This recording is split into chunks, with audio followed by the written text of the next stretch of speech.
उम्रा वीजा मिलने पर 1 माह के अंदर सऊदी अरब जाना होगा। बसूरत दीगर वीजा मंसूख हो जाएगा।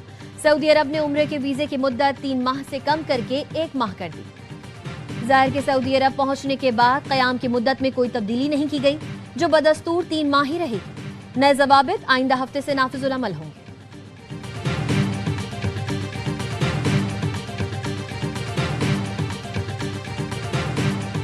हलाक खारजी कमांडर तवील अरसे से अफगानिस्तान में रूपोश था। सर की कीमत 50 लाख रुपए मुकर्रर थी।